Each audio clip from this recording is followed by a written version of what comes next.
I was to buy it, it would cost almost as much as the Boox Note 3C, and do you get the same bang for your buck?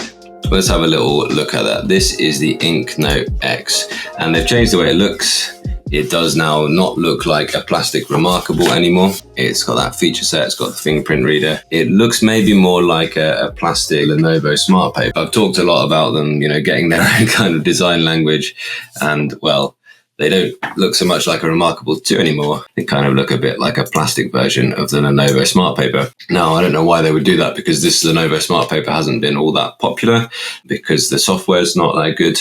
Might be a clue there then. The look is pretty similar. So they do need to develop their very own design language, in my opinion. They need to spend a lot of time, a lot of R&D on that. And also, yeah, this is a very plasticky body. It looks nice. It does look nice. But it doesn't feel that kind of premium design. And when you're asking about spending that kind of cost on it, this in the hand, yeah, it feels like aluminum kind of unibody. It's got the, it has to have the little plastic strips there for antennae and things like that. It's, it's a really nice piece of hardware, that. Outdated screen, of course, but there we are. Maybe we will come back to that at some point in covering it if they do keep updating the software. That's what it needs. So yeah, they look pretty similar to one another, those two devices. I don't know what to suggest for them, but I think they need to invent their own distinct kind of styling, really. What they have done, they've quietly invented what they've called X Rapid Fast Refresh technology. And this, I don't know, this seems to be the first one, InkNote X, so maybe that's where it's from. X Rapid Fast Refresh technology. Now, it is essentially the same type of thing as the Boox Super Refresh technology. It's essentially using a more powerful GPU than previous e-ink tablets to refresh parts of the screen at higher rates and give you a lot nicer, a lot better clarity. In testing, I found that's a bit variable. So if I go back into this book now, yeah, that time that was quite well controlled. Haven't had to do a full refresh to keep it looking good. If I go to apps, then go back into notes. Yeah, you maybe saw them vanish at that time. Okay, so in the e-ink center, e-ink controls here, you've got this auto clean setting here. What that is doing is clearing out the white space. So we're going to do some side-by-sides in a little while. And what I think is, if they can get that working just as well, we'll see in a little while whether it is working as well. And if they can get better battery performance, then that will be really, really good. And they did actually release an update just early on today, which supposedly has improved the battery performance already. So we will see. So far, I've had it out of the box for a couple of days, and I've already had to charge it once. It was down to about sort of 30% before I charged it ready for this live stream. So, and that's quite taxing use in my kind of testing case, but it wasn't the most harsh use. Again, I think now you've got a similar sized battery to the Boox devices. You've got similar type of thing, which is more power hungry, utilizing the GPU for that, clearing out the white space. I think that we'll probably see similar battery life from them, but who knows? They also said there was better pen response, and that's pretty good. Pen response seems pretty good. Again, there's always got that first kind of stroke where it forgets that it was on, and that saves it energy by not running the little digitizer grid across the thing whilst the pen is not in use. But generally, if you're in a note-taking session, you won't notice that, so you don't need to worry. I think that the options currently in Bigme and Boox right now are these four. The two from Bigme, which is this one. This is the InkNote X. That's your more kind of premium. That's your powerhouse, high-performance CPU and GPU in there. This one, which is the InkNote Lite. There is an InkNote Color Plus, again, as well, so that kind of fits in between these two. So if you like, we'll go for kind of the budget and the more pro option for both. And then in the Boox tablets, you've got the Note Air 3C, this one here. And you have also got the Tab Ultra C Pro, and that's what you can kind of buy right now. And generally what you're looking at is slightly cheaper over here with the Bigme. Generally what you're looking at is slightly more features. Okay, over here in the Bigme, apart from the keyboard case, you can't currently get a keyboard case with Bigme right now. Generally though, the Bigme have better features or more features, let's say.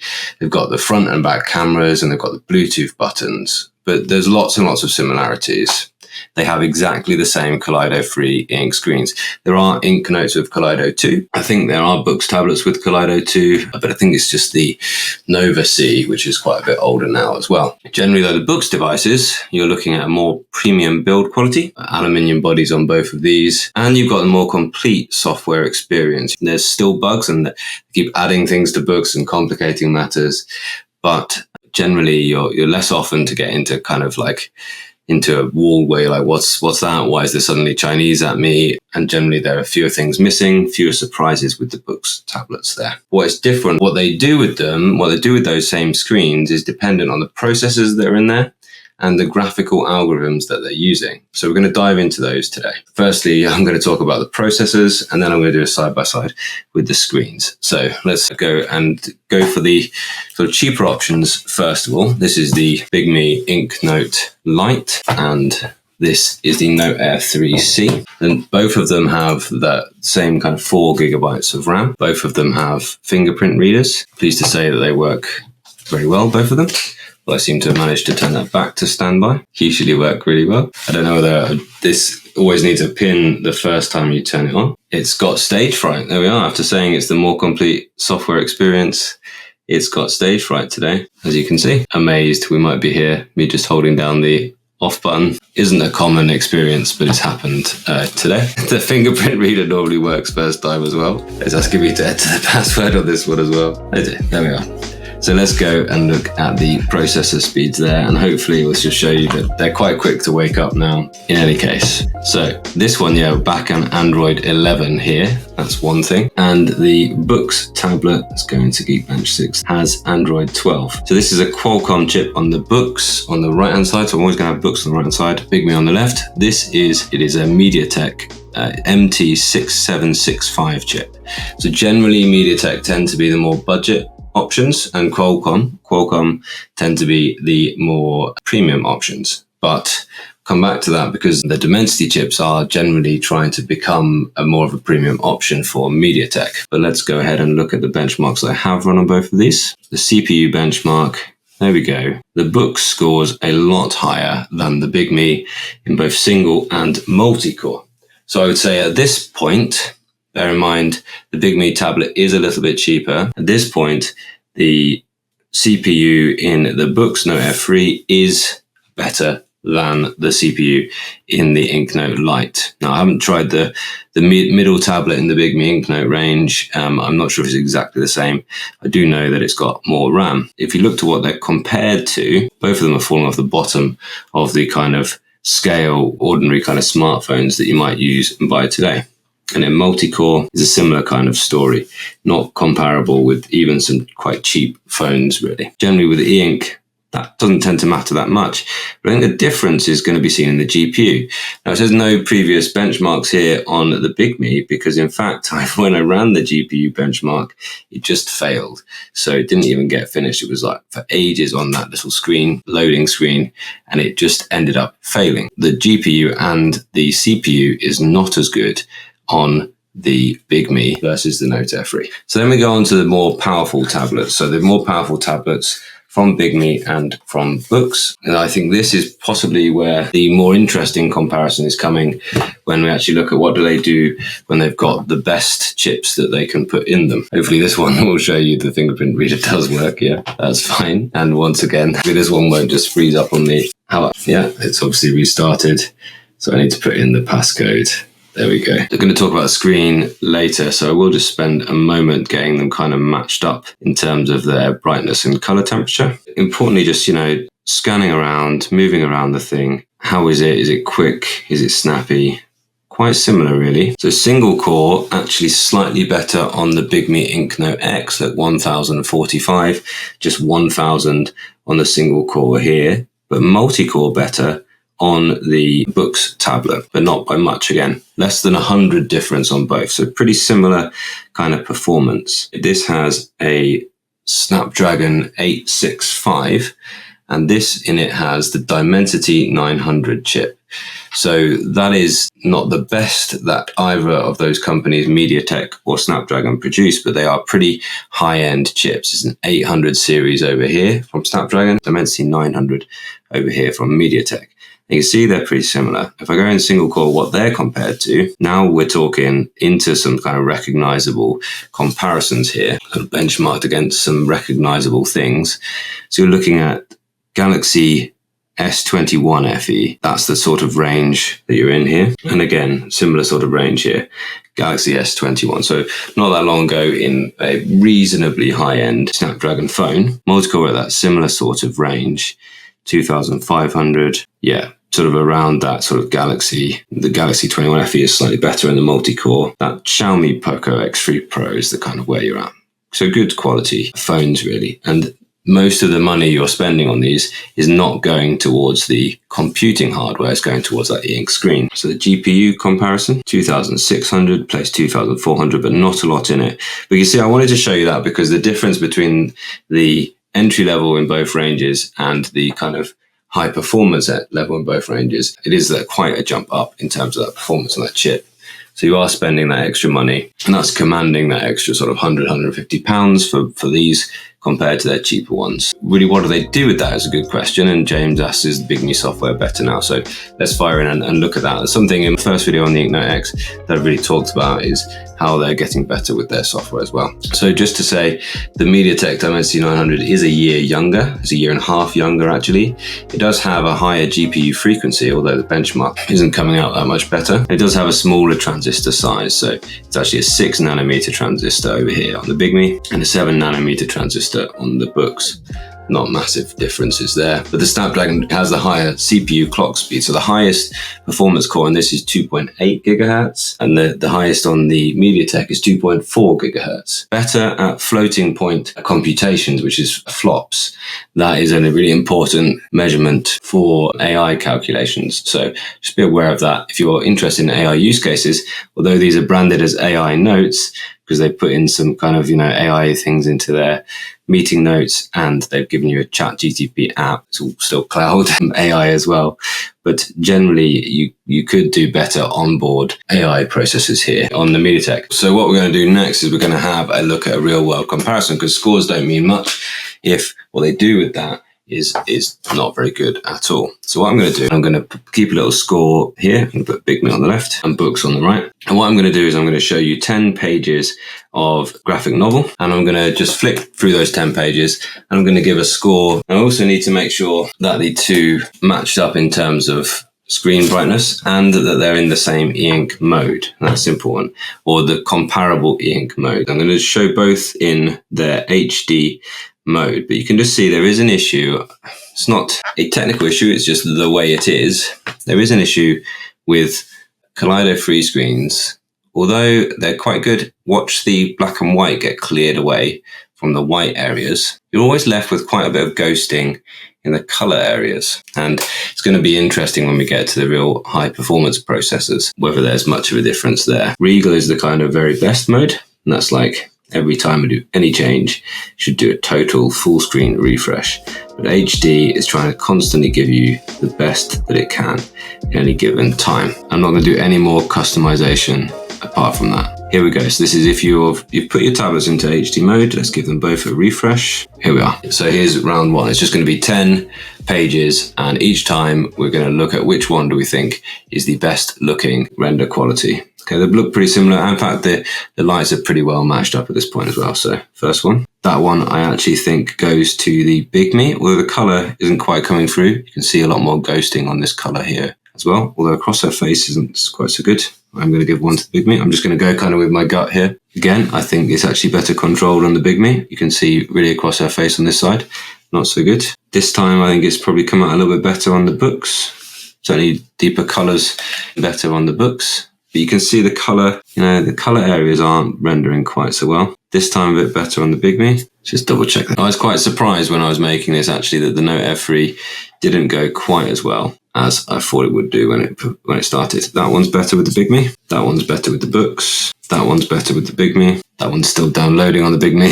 I could go back the other way, I think. This is not the page, it's the kind of instance. That one's better on the Boox. And that one's better on the Bigme. So that's Bigme InkNote Lite has done better than the Boox has, 6-4. interesting. I wasn't expecting that. Both of them seem to be quite inconsistent as well. So interesting. I'm going to then play the kind of better ones in the same kind of test. And what I am going to do now in the near future is I'm going to return to the Tab Ultra C, because it's really in doing this test that has shown me that the Tab Ultra C with that extra powerful processor does a better job of clearing out that dark space. Now I'm going to make sure in Kindle both of them are in their HD mode. This is an HD 265 mode. And incidentally, this does have a comic mode, which is, I don't even think it is the best for comics. Try and balance up the light a little bit more initially as well. And now I've got that issue of it returning into that black point. On that black space there, you can see why I don't recommend using dark mode on e-ink at all, because you can see the ghosting in that dark mode is pretty horrendous. I did spend quite a lot of time reading on this earlier on, this comic mode. Bigme InkNote X on the left and Boox Tab Ultra C Pro on the right. Let's keep score. So let's turn the page and see. Yeah, it looks, I think the colours look better on the Boox actually, but the Bigme, I'm going to score that better for the ghosting performance. Bigme better control in the colour areas there. Bigme far better control there. Again, Bigme better control there. Although there's a lot of colour kind of artifacts around here. There's smoother colour over there, but the ghosting is certainly worse. Wow, that is, I mean, it's night and day, look. Wasn't expecting that. That one, yeah, again, looks better on the Bigme. Bigme's winning every single time on this. Yeah. Now, that is just one setting. I'm going to sort of play about with the settings now, but I hope you can see when I say Bigme are catching up with Boox, there is some truth to that indeed. I'm sure you can achieve better than this on the Boox tablet, but you can see that difference there. So there are some other options that you have in both. See, that's HD 265, and that is a special mode for getting better out of colour. Let's now look at balanced versus normal fast, and we'll run a sort of similar kind of test, although we won't keep quite the score there. Now, balanced, better on the Boox, yeah?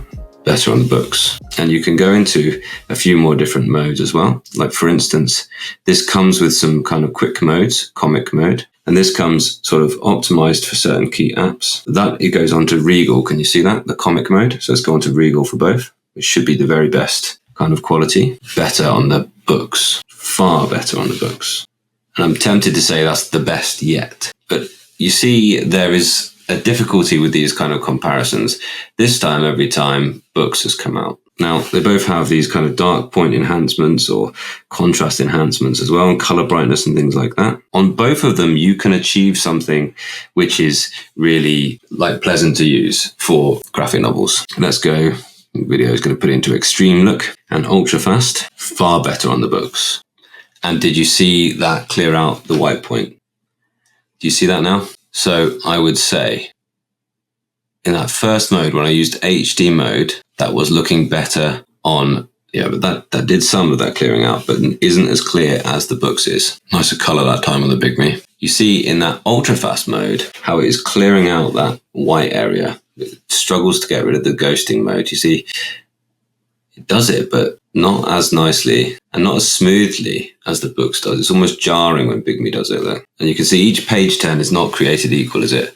It's fascinating. It seems inconsistent on both. I would say that if you want to live in apps and things, and you need to live in balanced modes and things like that, balanced fast or ultra fast for apps, then I'd say probably Boox is still the way to go for the clearest e-ink. Whereas I think actually living in the HD mode, and certainly for color, so you go custom HD, actually the Bigme is pretty good. That's pretty nice. I know it does a little bit of a flash, but that looks good. Let's show you a bit closer to the camera for crispness. It's a bit more like it needs a bit more dithering. You can maybe see in some of those color areas. And this one, what was I in? I can't even remember now.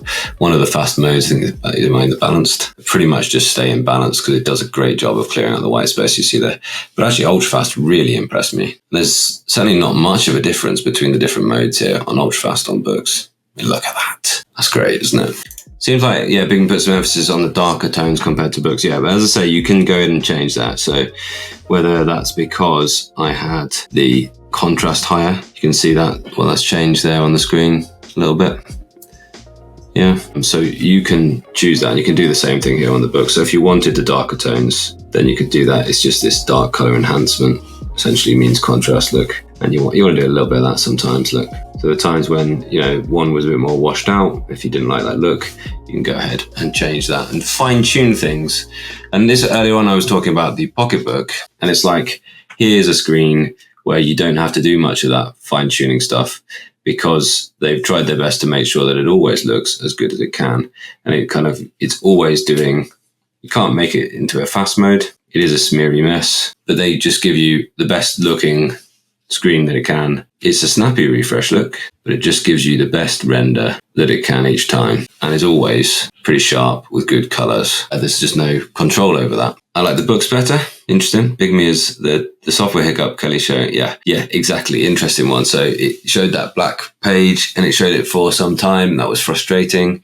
And although once that book is on there and running, I've really sat and enjoyed reading this. Sat outside in the sun today, reading this for a fair bit on it. It was great. But you know, that same hiccup, that same black thing on my Z Fold, and it was just showing me the black screen as well. So that was a nuisance, real nuisance. It kept showing that black page. And so it's not just the Bigme's fault of that. Do the X and the AirC manage third-party apps comparably? I haven't had enough time to really fully test that. My hunch is going to be, you say with the AirC, my hunch is going to be probably the X will do better than the AirC, but probably the Ultra Pro will do better than the X. That's what my hunch. Similar responsiveness, yeah. And don't get me wrong, I have no issues with the responsiveness of the lower powered Boox or Bigme tablets. They're fine, especially for e-ink tablets. If you buy e-ink, you're expecting to have to live with slower refresh rates, of course. So for e-ink tablets, they're all perfectly well powered, but you do get benefits. I think I've demonstrated that today. You do get benefits of going. The Boox Ultra has the keyboard. Yeah, this is the Boox Ultra here. I like the keyboard personally. This is my my next little side project. I'm going to go back and do a bit more of a deep dive into the Boox Tab Ultra, because since using the Note Air 3 for some time, I have kind of missed this. Incidentally, it just had a little update recently. Sometimes when you did typing on it, the input method got in the way of the type box. What you had was this little pop-up input keyboard.